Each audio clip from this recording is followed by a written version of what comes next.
know that almost 1,000 people were arbitrarily arrested and held for doing what we're doing here right now, and we're saying that's unacceptable. Because we're paying attention, we know that rubber bullets were fired at people for doing what we're doing here right now today, and we're saying that's unacceptable.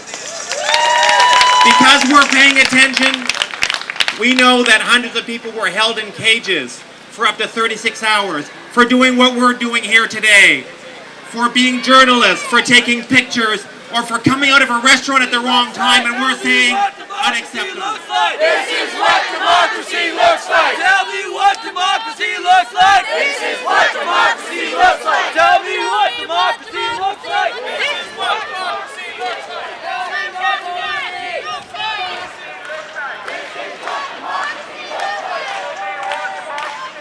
like. This is what democracy looks like. What democracy looks like.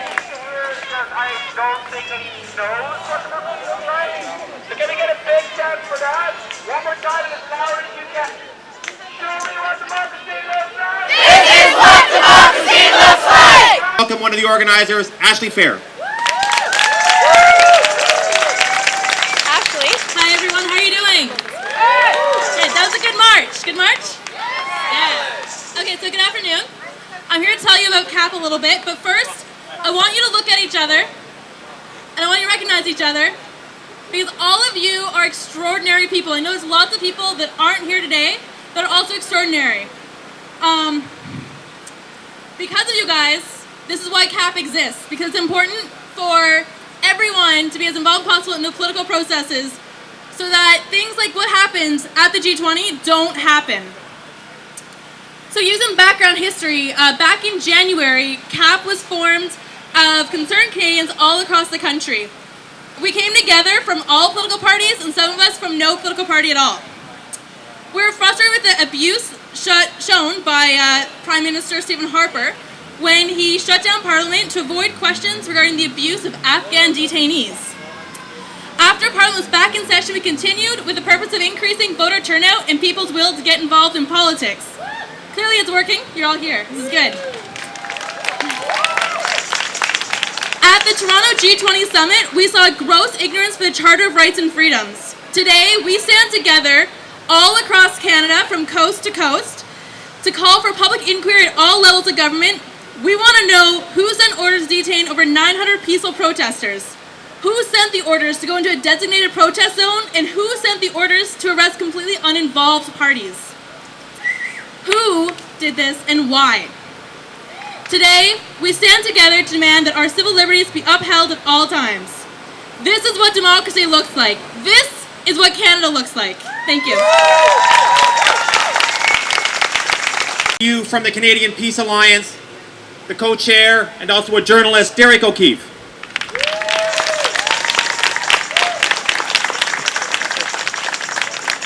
Thanks, Paul. Thanks for everyone for coming out today. There's rallies across the country. Today there's a big one in Toronto, and I heard the news that there's a lot of bubbles in the air heading over the police's heads in Toronto at this rally. Did people hear about this? A young woman was arrested for blowing bubbles in Toronto, if you can believe it. What do we think of that? So, our idea of free speech includes bubble blowing, and it's not a chemical weapon, but this just gives you an idea of what happened in Toronto and what the atmosphere was. I went out to Toronto with the Canadian Peace Alliance, and my first night there was a forum about Canadian foreign policy abroad in Afghanistan and Palestine, and I was speaking on this panel with a journalist who writes from The Guardian named Jesse Rosenfeld. And while we were having this ordinary public forum in a small restaurant on Bloor Street, we noticed that there were police peeking through the windows, about 6 of them, as this was going on. And someone went out to ask the police, like, what are you doing? This is a public forum. And they asked, are there any protesters inside? So they were treating everybody in Toronto that week as a potential protester, as a potential dissident, and therefore as a criminal. So this was a whole climate that was created, and it was obvious. They didn't need any pretext. They didn't need anything to justify what they did. This was planned. as soon as you could see in the days ahead leading up to the weekend of protests that there were going to be mass arrests. There were 20,000 police officers in Toronto. That's more than one for every protester who was out for the big day of action. What do we say about turning a major Canadian city into a police state? What do we say about spending $1.3 billion for a weekend of photo ops for some of the biggest thugs and war criminals in the world? Cut it What do out! we say to a government that would be party to ordering the biggest mass arrest in Canadian history? Bye-bye, and would Harper! stonewall and deny a full public inquiry. Bye-bye, Harper! That's why we're here. Bye-bye, Harper!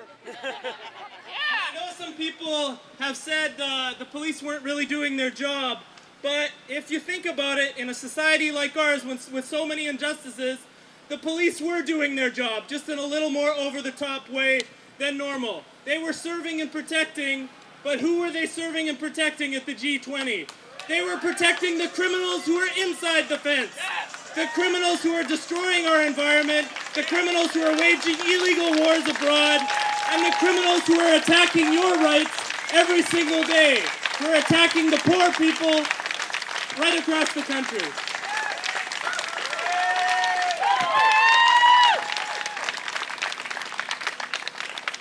And there are still some people in jail. It wasn't enough that they arrested over 1,000 people.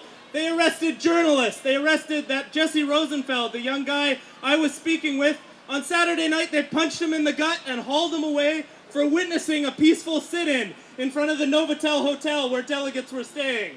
They arrested bystanders who walked out of their homes to see what was going on. And they even arrested some corporate media reporters live on the air, which helped the media coverage quality. But what is a real shame and an attack on free speech. So it wasn't enough that they did these mass arrests. They still have people in jail today. I think about a dozen people are still in jail and facing conspiracy charges. And quickly, I just want to say I think that's appropriate. Because there was once a time in this country where you could be charged with criminal conspiracy just for getting together and talking about organizing a union. You could be charged with criminal conspiracy if you were a group of women getting together and talking about the fight for the women's right to vote or for a right to choose. So they have always tried to criminalize dissent when people get together and fight for their rights. And we're here to say that if organizing for social justice, if dissenting, if protesting is a conspiracy, then we're all conspirators and we are proud to conspire. And as long as any one of our comrades, as long as any social justice activist is in jail in this country for organizing, we are going to continue to conspire, we are going to continue to protest, and we are going to continue to stand up for our rights. So let's continue pushing for a public inquiry, but more importantly, let's continue asserting our rights.